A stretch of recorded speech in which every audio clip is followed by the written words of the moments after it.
When your house is on fire, you don't wait a few more years to start putting it out. And we will not allow you to surrender on our future.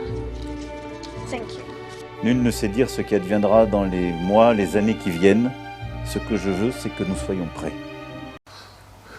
Oui, c'est Emmanuel Macron. Okay, sorry, Manuel. I have just conversation with the journalist. Can I be back in some minutes, in 15-20 minutes? I love working for Uncle Sam. I love working for Uncle Sam. Let me know just who I am. Let me know just who I am. Oui, c'est Emmanuel. Yeah, please. Thank you, Manuel. Okay, great. Bye-bye. À la guerre, il est très important de reconnaître l'ennemi. Car sans ennemi, la guerre est ridicule. Quelquefois, l'ennemi essaie de se déguiser en géranium. C'est le cas ici. Mais on ne peut pas s'y tromper.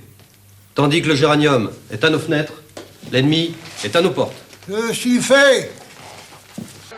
On a quand même la chance d'avoir une sorte de capitalisme cinglé qui ne pense que finance, destruction de l'État, et dans la destruction de l'État et les équilibres financiers, pour payer des intérêts sur la dette, etc., ça inclut la destruction de l'appareil militaire.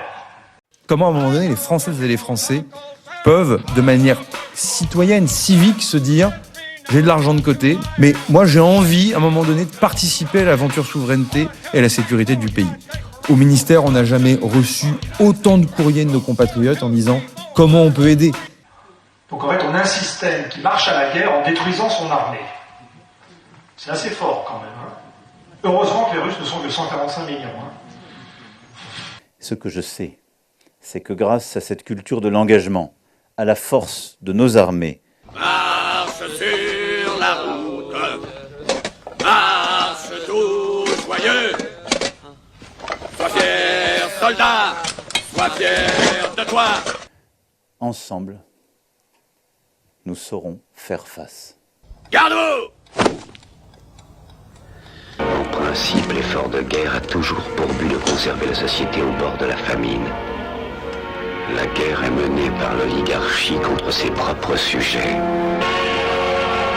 Selon les principes de la double pensée, peu importe que la guerre ne soit pas réelle, ou si elle l'est, que la victoire ne soit pas possible.